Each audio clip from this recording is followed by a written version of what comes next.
Hola, bon dia a tothom. I en primer lloc, agrair-vos o donar-vos les gràcies per convidar-nos a ser aquí en aquesta jornada. És un honor. No sé si merescut, però en realitat el que sí que és veritat és que agraïm i reconeixem el fet de ser convidats en una jornada en la que esteu celebrant el vostre 20è aniversari. Bé, per començar, deixeu-me que us digui, jo soc aquí no pertanyo a aquest món, però veureu que sí que podem acabar tenint relació i que és convenient que la tinguem. Jo soc aquí com a representant i responsable que vaig ser en el seu dia d'una associació que és l'Associació Catalana de Juristes Demòcrates. És una associació que va tenir relació amb la Fundació Congrés Català de Salut Mental als anys 2016 i 2017 en una sèrie d'actuacions que vam fer, però deixeu-me abans que us digui què som, perquè en realitat el que som sí que és important no per el que som nosaltres, sinó pel que significa la col·laboració que vam tenir i la rellevància com a exemple de la rellevància de l'actuació, tant de l'actuació que ha tingut la Fundació com la que pot, jo crec, tenir en el futur. Nosaltres som una associació de juristes i, a més, som una associació de juristes una mica especial en relació a algunes de les coses que han sortit aquí, perquè en realitat som una associació de juristes no només com són moltes associacions bé d'advocats o bé de jutges, sinó que som una associació pluridisciplinària en el sentit que som professionals del món jurídic, però diferents professionals, advocats, jutges, fiscals, professors de dret, inspectors de treball. I som una associació amb una concepció, una sèrie de professionals que tenim una concepció del dret relativament progressista i tenim la finalitat de difondre una concepció del dret o dels drets fonamentals, dels drets més importants, com una concepció progressista i àmplia d'aquests drets. L'associació es va crear fa més de 30 anys, quasi bé 35, i han format part d'ella alguns dels juristes més rellevants, no només des del punt de vista jurídic, sinó també social, del món català de la justícia. Bé, en aquest sentit, crec que sí que és adient que ens convideu a nosaltres, suposo que altres associacions també, per explicar l'experiència que vam tenir amb el Congrés, amb la Fundació Congrés Català de Salut Mental i per l'aprenentatge que això, almenys per nosaltres, va suposar i almenys suposo també perquè veieu la importància que per nosaltres va tenir en relació al que pugueu fer en el futur, com a element inspirador d'actuacions fins i tot en el nostre propi àmbit creatiu. Al món del dret. Ja sé que el món del dret pot ser poc creatiu, però en realitat està necessitat realment de ser creatiu i l'exemple de la col·laboració és aquest i per això crec que val la pena explicar-ho. Algú de la Fundació li ha fet gràcia com vaig explicar jo com ens vam conèixer i realment, a part de la gràcia que té, que sí que té gràcia, és una gràcia que és molt significativa de com en el món en el que vivim, que està hiperconnectat, en realitat hi ha col·lectius que poden tenir transcendència social però que vivim absolutament desconnectats i no tenim la manera de connectar-nos. I que pensem o tenim la por de connectar-nos i aquesta desconnexió fa que no puguem col·laborar. En realitat, ens vam trobar, una vegada jo vaig rebre una trucada estranya que em van dir, escolta, m'ha trucat una fundació perquè estan molt preocupats. Què volen? Estan molt preocupats pel tema dels refugiats. Era l'any 2016, en un moment àlgid de la crisi dels refugiats, sortia cada dia per la televisió, una cosa en la que si la vivies no podies viure el teu dia a dia i si vivies el teu dia a dia havies de posar-te una mà davant dels ulls i això feia... Llavors, rebem una trucada i ens diuen, escolta'm, és que estan molt preocupats pel tema refugiat. I diu, a nosaltres com a associació de juristes. I la resposta és, escolta'm, i què volen? Que estan molt preocupats i volen fer alguna cosa. I la resposta innocent però real, i per això us la vull transmetre, és, però amb nosaltres. I què volen de nosaltres? Una mica com amagant-nos nosaltres davant de la constatació del problema que ens venia a sobre. I com dius que es diuen? Escolta'm, i aquesta gent són serios? L'altra pregunta és aquesta, perquè són serios, perquè, clar, volen una cosa tan estranya, col·laborar amb nosaltres, una gent que es dedica a la salut mental, nosaltres que som juristes i ens dediquem a la qüestió jurídica com si fos tan important i tal. Aquesta incomprensió inicial posa en evidència la desconnexió a vegades, almenys del nostre món, no sé, vosaltres ja veig que esteu més connectats des del punt de vista pluridisciplinar, però en el nostre món no és tan habitual. Bueno, a partir d'aquí us explico una mica l'experiència, no tant perquè l'experiència en si mateixa sigui rellevant, però sí perquè és significatiu. En realitat, el que ens deia aquesta gent tan estranya que sou vosaltres és, escolta'm, estan passant una sèrie de coses que surten cada dia per la televisió i que són inacceptables des de tots els punts de vista, humà i tal, però també jurídic, i vosaltres, que sou els juristes, alguna resposta tindríeu que tenir. Bé, clar, els juristes llavors se senten interpel·lats, però això no agrada a ningú, perquè és una responsabilitat i jo ja tinc el meu món tancat, professional, en el qual faig les meves coses i no es pot fer res.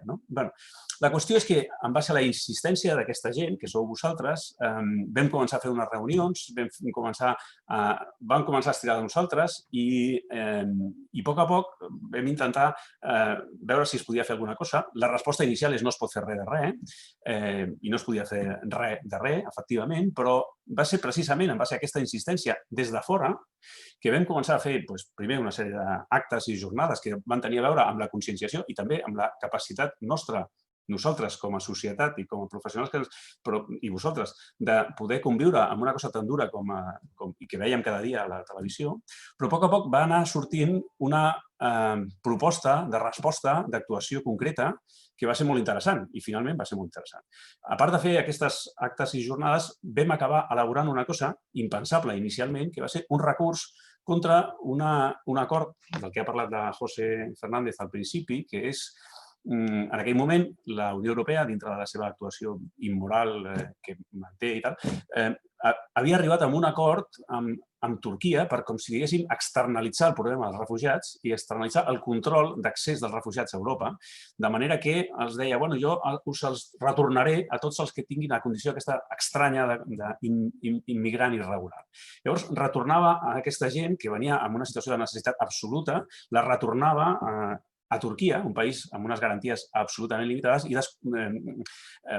desentenent-se absolutament del que els hi pogués passar. Això era absolutament immoral perquè eren tots els països de la Unió Europea dels que formem part nosaltres que, com a materialització d'aquesta vena als ulls que teníem, havíem de tenir, doncs feia aquest acord. La qüestió és que vam arribar, els juristes que desconfiàvem de qualsevol possibilitat de fer res, doncs vam acabar elaborant un recurs absolutament excepcional que mai s'havia plantejat contra aquest acord davant del Tribunal de Justícia de la Unió Europea, però era un recurs, tampoc entraré en les coses concretes jurídiques, però sí en algunes altres, que mai s'havia intentat, que va ser molt innovador i revolucionari en aquest sentit i que va obligar a posar en marxa tota una sèrie de coses que mai haguéssim pogut posar en marxa. Per començar, l'exemple d'on vam arribar amb la col·laboració de tothom, no de ningú en concret. Era un recurs que s'havia presentat per un migrant d'aquests que hagués estat afectat per aquest acord i, per tant, havia de ser persones que haguessin entrat a Grècia, provinents de Turquia, que poguessin estar pendents de ser retornades i que havien de signar l'acord, havien de signar el recurs com a persones que fan el recurs, estan a Grècia, que s'havia presentat a Grècia en grec. Vam aconseguir tot això, vam elaborar un recurs amb bastant fonament jurídic, amb molt fonament jurídic, que es va haver de traduir al grec perquè es pogués presentar a Grècia, ningú ho entenia, ho vam fer aquí, que es va haver de trobar algú que contactés amb una persona afectada, interessada, que estigués en un camp de refugiats, que volgués signar una cosa tan estranya com que hi ha uns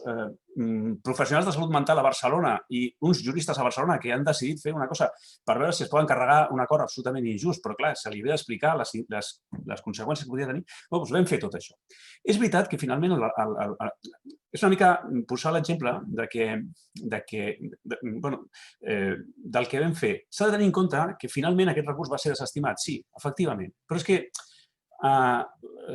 l'aprenentatge de tot això és que són molts, però un és no necessàriament el resultat és l'única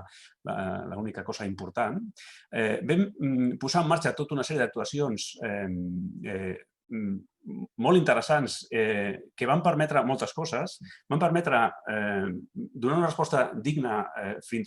davant d'una actuació absolutament indigna per part d'uns governs que pretenien legitimar una actuació que no es pot aguantar. El Tribunal de Justícia de la Unió Europea va haver de respondre amb una resposta que també és indigna, però almenys es va retratar fent una resposta indigna, i potser el més interessant de tot això és que amb uns professionals que érem els juristes que pensàvem que no podíem fer res davant d'aquesta situació,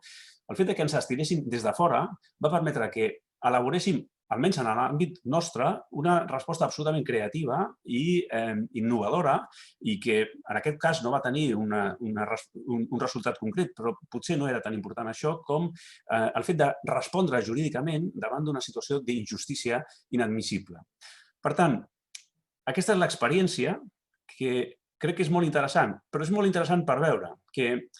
moltes de les coses que ja han sortit aquí, que deia l'Àngels i que formen part també dels objectius de la nostra associació, que és la pluridisciplinarietat de col·laborar diversos professionals que normalment no col·laborem en problemes que són col·lectius,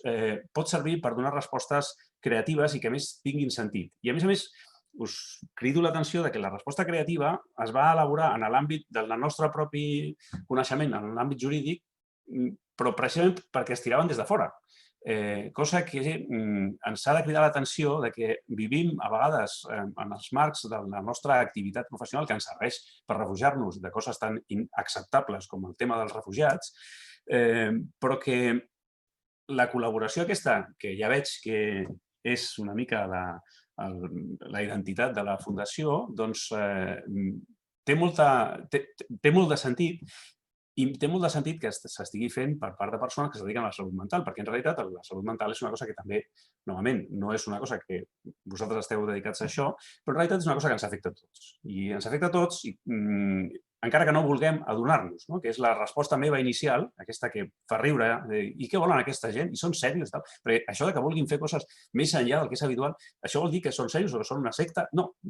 La resposta és que vam fer coses molt dignes, que van estar molt bé i que jo crec que ens van servir a tots, no només en els afectats, en els refugiats, que van tenir una espècie de resposta jurídica davant d'una situació que no admetia resposta, sinó a nosaltres mateixos per comprendre una realitat o per donar una resposta a una realitat que és difícil, i que això ho entendreu més vosaltres des de la perspectiva de la salut mental, i que fa que moltes vegades no volem veure la realitat en la que vivim. Aquesta és l'experiència. Suposo que el que volia és una mica el testimoni d'una experiència d'aquest tipus, però crec que a nosaltres ens ha servit. I jo crec que a dia d'avui, no sé per quina via, però evidentment que serveix cap al futur. Per què? Perquè si alguna cosa podem posar en evidència ara, des de la crisi sanitària aquesta, és que moltes de les certeses que teníem no les tenim i que coses que donàvem per fet són diferents i que seran diferents i que això significa que davant de problemes greus que afecten a tota la societat, moltes vegades s'han de buscar respostes noves, imaginatives i que només poden sortir de la col·laboració que es pugui fer de diferents àmbits que moltes vegades vivim amb els nostres àmbits tancats d'actuació. Només volia dir això i agrair-vos l'esforç que va suposar que ens traguéssiu de la nostra aquesta situació de comoditat i que poguéssim fer això i que estaríem disposats a seguir fent coses d'aquest tipus perquè va ser molt interessant.